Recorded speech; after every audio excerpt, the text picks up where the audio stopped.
El sol ese hundia en el horizonte de Sevilla. Teniendo el cielo de un rojo furioso que parecía gritar, lo que Javier no podía. Frente a la bodega Los Olivos, el negocio familiar que había sustentado a los Morales durante generations. Su corazón latía con una mezcla de rabia y miedo. Hoy, su primo Antonio le había dado un ultimátum. O dejas esa vida, o te vas de aquí. Javier, de 28 años, había crecido entre los aromas del vino tinto y las barricas de roble. Desde niño, su abuelo lo enseñó a distinguir los matices de la uva tempranillo, a respetar la tierra que les daba su sustento. Pero ahora, la misma familia que lo había creado lo miraba con desprecio. Todo porque amaba a Mateo, el hombre que, con una sola sonrisa, había cambiado su mundo. La bodega estaba en el corazón de Andalucía, un lugar donde las tradiciones pesaban más que el air cálido del verano. Los Morales eran conocidos por su vino, pero también por su orgullo. Antonio, el hijo mayor de la tía Carmen, había asumido el control del negocio tras la muerte del abuelo. Con 35 años, Antonio era la encarnación de lo que la familia consideraba correcto. Casado, con dos hijos, y firme en su creencia de que un hombre debía seguir el camino trazado por sus ancestros. Javier, con su risa fácil y su amor por Mateo, no encajaba en esa visión. Esa mañana, Antonio lo había enfrentado en la oficina de la bodega. Esto no es solo sobre ti, Javier, había dicho, con la voz cortante como un cuchillo. Es sobre el legado. La gente habla. No podemos permitir que un desviado manche el nombre de los olivos. La palabra desviado es clavo en el pecho de Javier como una espina. Intento responder, pero las palabras así lo atragantaron. Solo pudo mirar a Antonio, cuyo rostro estaba enduecido por el desprecio. Javier salió de la oficina y camino hasta el patio trasero, donde las vidas se extendían hasta perderse en el horizonte. Ali, bajo la sombra de un olivo, encontró a Mateo. Mateo, de 30 años, era profesor de literatura en un instituto local. Su cabello castaño siempre estaba un poco despeinado, y sus ojos verdes tenían una calidez que hacía que Javier se sintiera en casa. Pero hoy, incluso Mateo parecía frágil, como si temiera que el peso del mundo pudiera aplastarlos. ¿Qué digo? Preguntó Mateo, con la voz temblorosa. Javier apretó los puños. Me dio una semana para arreglar mi vida, o me echen del negocio. Mateo lo miró, buscando palabras, pero solo pudo tomar su mano. El contacto fue un ancla, un recordatorio de que, a pesar de todo, no estaban solos. Pero la pregunta seguía Ali, suspendida en el aire. ¿Cómo podían luchar contra una familia que los quería separados? Esa noche, en el pequeño apartamento que compartían en el barrio de Triana, Javier no pudo dormir. Recordó las tardes con su abuelo, las historias de cómo los Morales habían superado guerras y hambrunas gracias a su unión. Pero esa unión ahora es esencia como una cadena. Mateo, acostado a su lado, murmuró en la oscuridad. No tienes que enfrentarlos solo, Javier. Podemos irnos, empezar de nuevo. Pero Javier no quería ir. Los Olivos no era solo un negocio. Era su hogar, su historia. Y aunque amaba a Mateo con cada fibra de su ser, una parte de él se negaba a dejar que Antonio ganara. Al día siguiente, Javier regresó a la bodega con una determinación que no había sentido antes. Si Antonio quería guerra, la tendría. Pero no sería una guerra de gritos o puños, sino de ideas. Javier sabía que los olivos estaba en problemas. Las ventas habían caído, los competidores ofrecían vinos más modernos, y Antonio se aferraba a métodos anticuados. Javier tenía un plan para revitalizar la bodega, uno que había estado desarrollando, en secreto durante meses. Una nueva línea de vinos ecológicos que combinara tradición con innovación.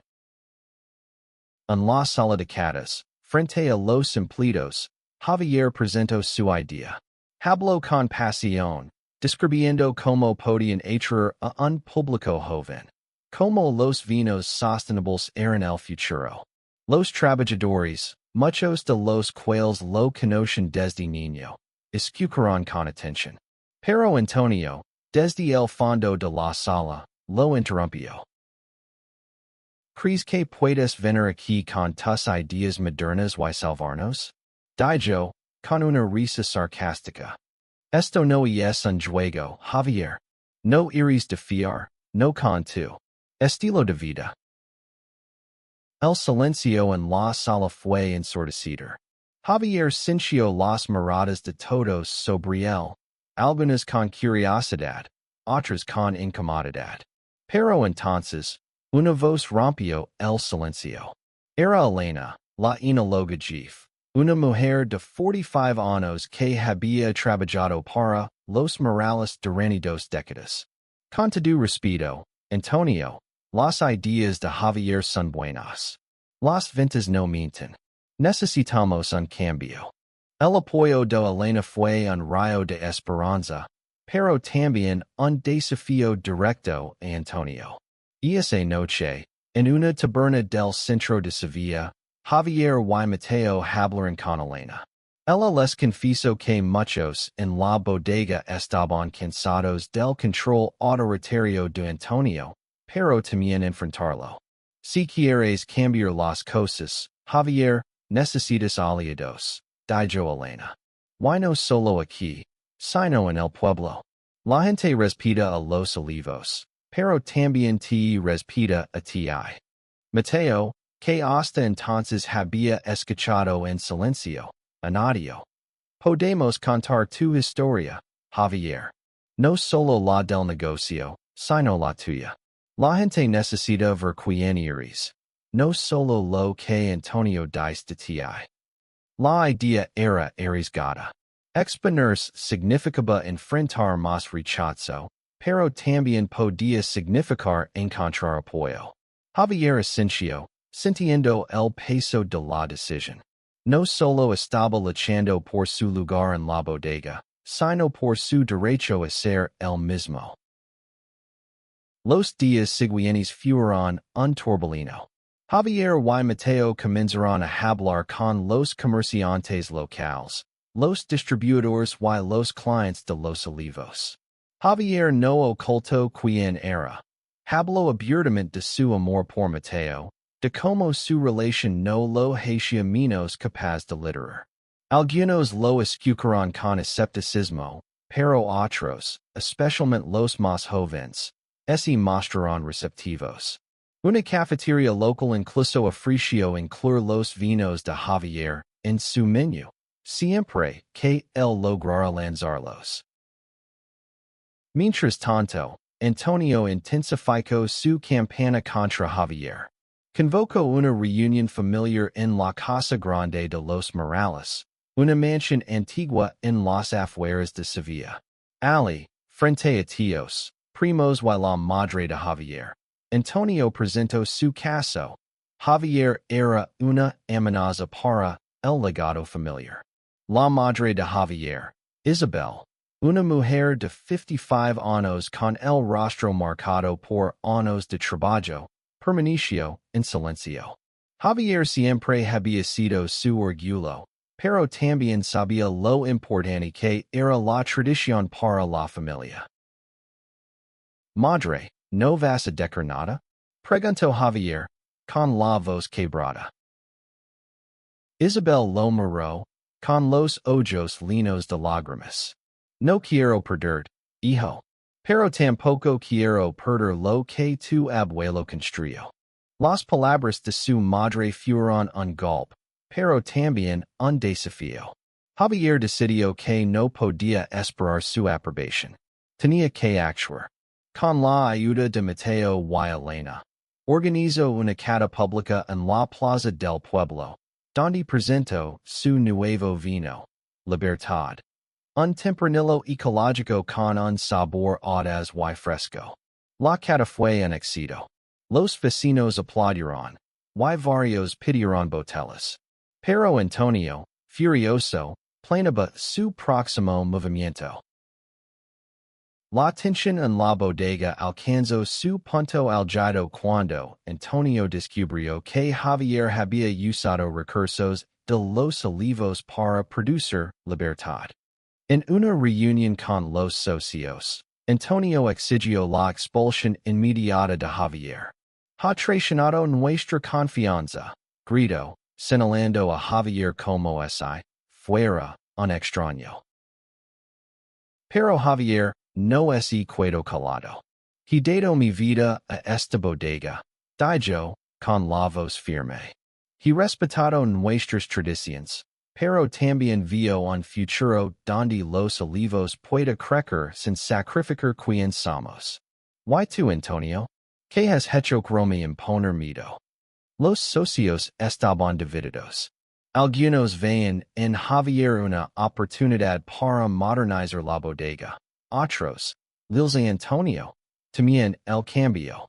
La reunión terminó sin una decisión clara, pero Javier sabía que el tiempo se agotaba. Esa noche, Mateo lo encontró sentado en el tejado de su apartamento, mirando las estrellas. No sé si puedo seguir, Mateo, confesó Javier. Tal vez Antonio tiene razón. Tal vez no pertenezco aquí. Mateo se sentó a su lado, tomando su mano. Pertenece donde está tu corazón. Y tu corazón está en los olivos, pero también está conmigo. No tienes que elegir entre uno y otro. Las palabras de Mateo encendieron algo en Javier. No había rondas. Pero justo cuando comenzaba a recuperar la esperanza, recibió una llamada. Era Elena. Javier, tienes que venir a la bodega ahora. Algo está pasando. Cuando Javier y Mateo llegaron a la bodega, encontraron las puertas abiertas y las luces encendidas. Dentro, Antonio y un grupo de trabajadores Lils estaban destruyendo las barricas de Libertad. El vino, rojo como la sangre, se derramaba por el suelo, mezclándose con el polvo. Javier sintió que el mundo se desmoronaba. Para, gritó, corriendo hacia Antonio. Pero antes de que pudiera alcanzarlo, uno de los hombres lo empujó, haciéndolo caer. Mateo se interpuso, enfrentándose a Antonio. Esto no es sobre el negocio, ¿verdad? Es personal. No puedes soportar que Javier sea más valiente que tú. Antonio lo miró con desprecio. No tienes lugar aquí, maestro. Esto es un asunto de familia. Pero entonces, una figura inesperada apareció en la puerta. Isabel, la madre de Javier. Había oído los rumores de lo que Antonio planeaba y decidió enfrentarlo. Basta, Antonio, dijo con voz firme. Si destruís el trabajo de mi hijo, destruís el alma de los olivos. Tu abuelo no habría corrido esto. El silencio que siguió fue pesado. Los trabajadores, avergonzados, bajaron la mirada. Antonio, por primera vez, parecía inseguro. Isabel se acercó a Javier y lo abrazó. Perdóname, hijo. No debí dudar de ti. Con el apoyo de su madre, Javier reunió el coraje para enfrentarse a Antonio en una última batalla por el control de los olivos. Convocó una nueva reunión con los socios, esta vez con un plan claro. no solo salvar la bodega, sino transformarla en un símbolo de inclusión y cambio. Presento pruebas de las perdidas bajo el liderazgo de Antonio, y contrasto eso con el éxito inicial de Libertad. Los socios, impresionados por su pasión y los números, comenzaron a inclinarse a su favor. Pero Antonio no se rendiría tan fácilmente. Intentó desacreditar a Javier, sacando a la luz detalles de su vida personal, pero esta vez, Javier no se escondió. Sí, amo a Mateo, dijo, mirando a todos a los ojos.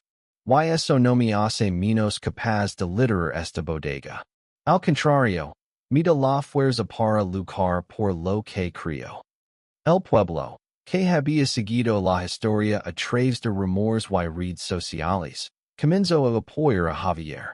La Cata de Libertad se convirtió en un evento viral, y los pedidos comenzaron a llegar de toda España. Antonio, viéndose acorralado, intentó un último golpe. Amenazó con vender su parte de la bodega a un competidor. Pero Isabel, ahora completamente del lado de Javier, lo detuvo. Si vendes, vendemos todos, dijo. Y no creo que quiera ser el que destruya el legado de los Morales. La votación final fue unánime. Javier asumiría el liderazgo de los Olivos, con Elena como su mano derecha. Antonio, humilado, decidió marcharse de Sevilla, dejando atrás la bodega y su orgullo herido. Javier no sintió alegría por su victoria, solo alivio. Había ganado, pero a un costo. En los meses siguientes, los Olivos floreció. Libertad se convirtió en un éxito nacional, y la bodega comenzó a patrocinar eventos culturales en Sevilla, incluyendo festivals que celebraban la diversidad. Javier y Mateo, ahora abiertamente juntos, se convirtieron en figuras queridas en el pueblo. La madre de Javier, reconciliada con su hijo, comenzó a asistir a las catas, orgullosa de lo que había logrado. Una noche, bajo el mismo olivo donde todo había comenzado, Javier y Mateo brindaron con una copa de libertad. Por nosotros, dijo Mateo, sonriendo. Javier lo miró, con los ojos brillando bajo la luz de la luna. Por la libertad de ser quien somos, respondió.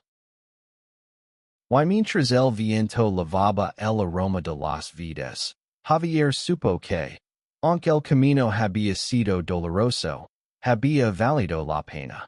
No solo había salvado los olivos, sino que había demostrado que el amor, en todas sus formas, era más fuerte que la tradición. La bodega, como su corazón, estaba lista para un nuevo capítulo.